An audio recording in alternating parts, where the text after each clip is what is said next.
आनंद मठ का उपन्यास का वो अमर गीत राष्ट्र गीत बना, जिसने वंदे मातरम के माध्यम से भारत की जन चेतना को जागरूक करके हर भारतवासी के मन में भारत की स्वाधीनता का अलग जगाया। और जब राष्ट्रगीत वंदे मातरम के 150 वर्ष पूर्ण हो रहे हैं, तब बंगाल के इस चुनाव में हम सब आपके बीच में हैं। कभी देश की स्वाधीनता में वंदे मातरम ने अमर मंत्र बन करके पूरे भारत को एकता के सूत्र में जोड़ने का काम किया था। आज यही राष्ट्रगीत वंदे मातरम के 150 वर्ष पूर्ण होने पर मैं विश्वास के साथ कहने के लिए आया हूं, बंगाल में भी परिवर्तन होगा। बंगाल भी अब परिवर्तन की नई राह पर चल पड़ा है। आज की बंगाल की दुर्दशा को देख करके दुख होता है। बंगाल भारत की अध्यात्म की धरती, आज की बंगाल की दुर्दशा को देख करके दुख होता है। बंगाल भारत की अध्यात्म की धरती, भारत की संस्कृति की धरती, भारत की कला और शिक्षा की धरती। बंगाल, जिस बंगाल ने भारत को कला दी है, संस्कृति दी है, अध्यात्म में एक से एक उच्च कोटि के आध्यात्मिक साधक दिए हैं, जैसे बंगाल ने भारत को उद्यमता कैसे होती है ये दिखाया था। और याद करिए, आजादी के कुछ वर्षों तक भारत की जीडीपी का एक बड़ा हिस्सा बंगाल के हिस्से में आता था, बंगाल उसे उपलब्ध करवाता था। अपनी उद्यमता से, अपने परिश्रम से, अपने कल कारखानों से, अपने युवाओं की प्रतिभा से, अपने श्रमिकों के श्रम से आज वह बंगाल पहले कांग्रेस ने, फिर वामपंथ ने और अब टीएमसी पिछले 15 वर्षों से उस बंगाल को अब कंगाल करने की दिशा में आगे बढ़ाए हैं। बहनों और भाइयों, याद करिए, कभी देश की आजादी के लिए इस बंगाल की धरती से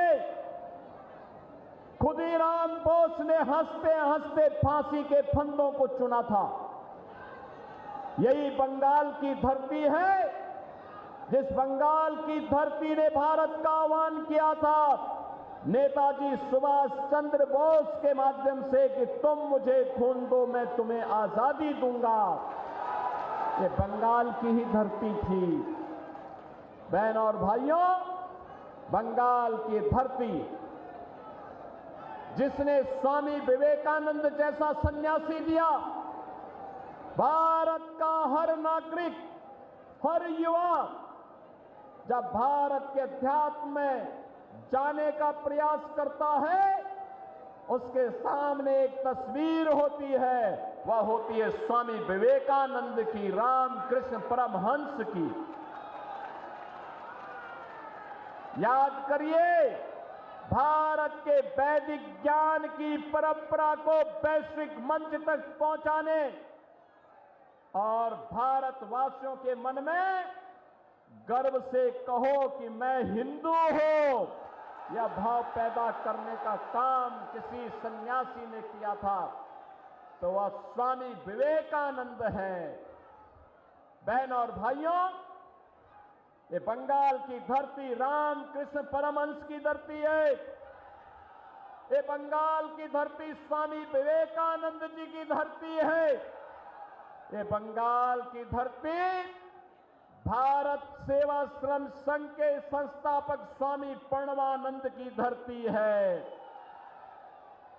लेकिन भारत की संस्कृति की आत्मा कही जाने वाले भारत के राष्ट्रवाद की इस धरती को टीएमसी ने तुष्टीकरण की धरती बना करके रख दिया है, लूट खसोट की धरती तर्क बना के रख दिया है, अराजकता की धरती बना करके रख दिया है।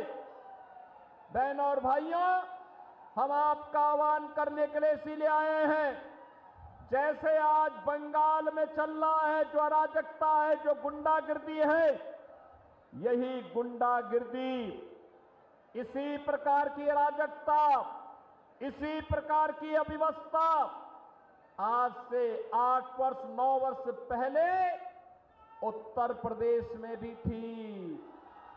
याद करिए, भारत की सबसे बड़ी आबादी उत्तर प्रदेश में हर पर्व और त्योहार के पहले दंगे होते थे, महीनों महीनों कर्फ्यू रहता था, विकास के कार्य ठप पड़ गए थे, नौजवानों के लिए नौकरी नहीं थी, सत्ता के समानांतर गुंडे और माफिया वहां पर सत्ता का संचालन करते थे। और 2017 में भारत के यशस्वी प्रधानमंत्री मोदी जी के आह्वान पर उत्तर प्रदेश की जनता जनार्दन ने उत्तर प्रदेश में डबल इंजन की सरकार दी, डबल इंजन की सरकार। और डबल इंजन की सरकार आई, उत्तर प्रदेश में तुष्टीकरण नहीं बल्कि संतुष्टीकरण है। हर नौजवान, हर गरीब, हर किसान, हर महिला, हर श्रमिक, सबके सम्मान के लिए सरकार कार्य कर रही है। याद करिए, अब उत्तर प्रदेश में दंगे नहीं होते, नो कर्फ्यू, नो दंगा, यूपी में है सब चंगा। जितने माफिया थे वे सब माफिया जहन्नुम की यात्रा में चले गए। नहीं, अब कोई माफिया है वहां, अब कोई माफिया नहीं, कोई गुंडा नहीं। अब तो वहां पर हर नागरिक सुरक्षित है। और सुरक्षा का एहसास देखना हो, आज उत्तर प्रदेश भारत की इकोनॉमी में ग्रोथ इंजन के रूप में अपनी भूमिका का निर्वहन करता हुआ दिखाई दे रहा है। बहनों और भाइयों, याद करिए, अयोध्या में श्री राम जन्मभूमि के लिए बड़ा आंदोलन चला था। बंगाल के भी हमारे बहुत सारे कार सेवक गए थे। अयोध्या में राम मंदिर लोग कहते थे नहीं बन पाएगा, डबल इंजन की सरकार आई, बुलेट की स्पीड से आज अयोध्या में भव्य राम मंदिर का निर्माण भी हो गया है। और इसीलिए मैं आपसे कहने के लिए आया हूं, इसीलिए मैं आपसे कहने के लिए आया हूं, मोदी जी दिल्ली में और बंगाल में बीजेपी की गवर्नमेंट लेके आइए। डबल इंजन की भाजपा की सरकार दंगाइयों का इलाज कर देगी, दंगाइयों का। ये जो टीएमसी और वामपंथ के जितने भी गुंडे हैं, इनका उपचार किसी के पास है तो अब बीजेपी की डबल इंजन सरकार के पास है। मैं देख रहा था यहां पर कितना अत्याचार यहां पर हुआ है। हम देख करके आश्चर्य करते हैं किस प्रकार का तांडव हुआ था। हमारे कार्यकर्ता सुमन बावरी को गोली मार दी गई, स्वरूप घोष, पलाश घोष, उत्पल दास जैसे कार्यकर्ताओं के घर उजाड़ दिए गए। तृणमूल के गुंडों ने सुशोभन का हाथ काट दिया गया। पात्र शायर के कोने कोने में ऐसे अनगिनत उदाहरण भरे पड़े हैं। बहनों और भाइयों, हमें दुख होता है, बंगाल का किसान और बिशनपुर का किसान तो अन्न उत्पादन करने वाला, भारत का पेट भरने वाला हमारा अन्नदाता किसान है, लेकिन उसको दाम नहीं मिल पा रहा। यहां पर आलू उत्तर प्रदेश के अंदर आज के दिन पर 15 से 16 रुपया किलो उसका दाम मिल रहा है, और बंगाल में 1 से 1.5 रुपया। ये यहां के किसानों का शोषण है, और इस सरकार के संरक्षण में, टीएमसी की सरकार के संरक्षण में इस प्रकार का शोषण हो रहा है। हम देख रहे हैं यहां पर किसान भारी कर्ज लेने को मजबूर है, डिप्रेशन का शिकार है। बंगाल को फिर से उस त्रासदी की ओर ले जाने का कार्य ये टीएमसी की सरकार कर रही है, जिसका उल्लेख 150 वर्ष पहले आनंद मठ के माध्यम से बंकिम चंद्र चट्टोपाध्याय ने बंगाल की त्रासदी की चर्चा की थी। वह उस समय अकाल था, और आज सरकार के द्वारा पोषित गुंडों के द्वारा जो शोषण हो रहा है, उस शोषण, उस पलायन, उस बेरोजगारी, बंद हो रहे कल कारखाने, अन्नदाता किसान हताश और निराश की स्थिति में आज बंगाल के अंदर मजबूर होकर के यहां पर अन्याय और अत्याचार सहने के लिए मजबूर है। बहनों और भाइयों, मैं तो आपको एक ही बात के लिए कहूंगा, याद करिए, भाजपा की डबल इंजन की सरकार जहां आई है, वहां इंफ्रास्ट्रक्चर आया है, वहां उद्योग आया है, वहां नौजवानों के लिए नौकरी आई है, वहां पर बहनों के लिए रोजगार और नौकरी की सुविधा उपलब्ध हुई है, उनकी सुरक्षा सुनिश्चित हुई है, व्यापारी और उद्यमी सुरक्षित महसूस कर रहा है, कहीं भी कोई अव्यवस्था नहीं है, हर एक को सुरक्षा की गारंटी है। वहां पर प्रदेश तेजी के साथ आगे बढ़ रहा है, हर अन्नदाता किसान का सम्मान है, हर नौजवान के हाथ को कार्य है, और वहां पर हर गरीब के लिए आगे बढ़ने की नई संभावनाएं हैं। उत्तर प्रदेश में 15 करोड़ गरीबों को फ्री में राशन की सुविधा का लाभ डबल इंजन की भाजपा की सरकार कर रही है। 10 करोड़ लोगों को यूपी के अंदर वहां पर आयुष्मान भारत में 5 लाख रुपए स्वास्थ्य की सुविधा प्राप्त हो रही है। याद करिए, 65 लाख गरीबों को प्रधानमंत्री आवास योजना का लाभ अकेले यूपी में प्राप्त हो गया है। बेहतर स्वास्थ्य की सुविधा प्राप्त हो रही है, अच्छी शिक्षा प्राप्त हो रही है।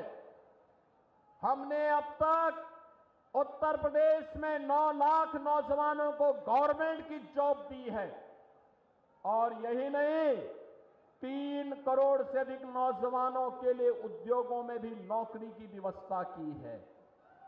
बहनों और भाइयों, यह कार्य बंगाल में भी हो सकता है। बंगाल अपने वैभव की पुनर्स्थापना कर सकता है। बंगाल में वे सभी संभावनाएं हैं, जिन संभावनाओं को आगे बढ़ाने के लिए आपके समर्थन और आपके आशीर्वाद की आवश्यकता है। याद करिए किस हद तक तुष्टीकरण होता है आज बंगाल में। याद करिए, 1905 में जब ब्रिटिशर के द्वारा बंगाल विभाजन की साजिश रची गई थी, तब बंगाल ने आह्वान किया था, हम विभाजित नहीं होंगे। तब विभाजन नहीं, तब स्वदेशी की हुंकार इसी बंगाल से निकली थी।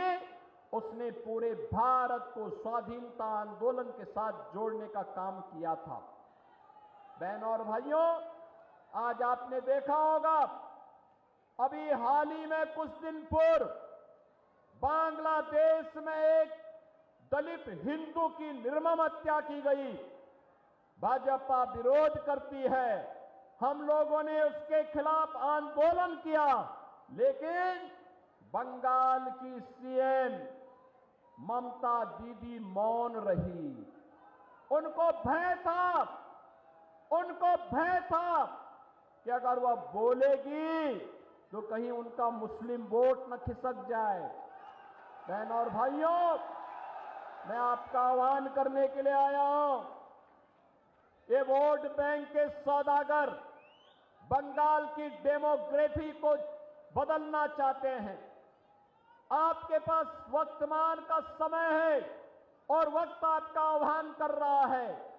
आने वाली पीढ़ी के साथ कांग्रेस, वामपंथ और टीएमसी को खिलवाड़ करने की छूट मत दीजिए। ये लोग जब यहां पे मां दुर्गा की पूजा का आयोजन, नवरात्रि के आयोजन होते हैं, तब ये लोग उन आयोजनों के दौरान व्यवधान पैदा करवाने का कार्य करते हैं। अब हमें ये बातें स्वीकार नहीं करनी चाहिए, इसको बर्दाश्त नहीं करना चाहिए। और ये सबसे अच्छा वक्त है जब हम सब मिलकर के एक बार फिर से बंगाल को उसका पुराना वैभव फिर से आगे बढ़ाने का कार्य कर सकते हैं। और इसी का आह्वान करने के लिए मैं आज आपके बीच में आया हूं। बहनों और भाइयों, मैं तो आप सबसे कहना चाहता हूं कि बांग्ला और चुप थाकवे ना।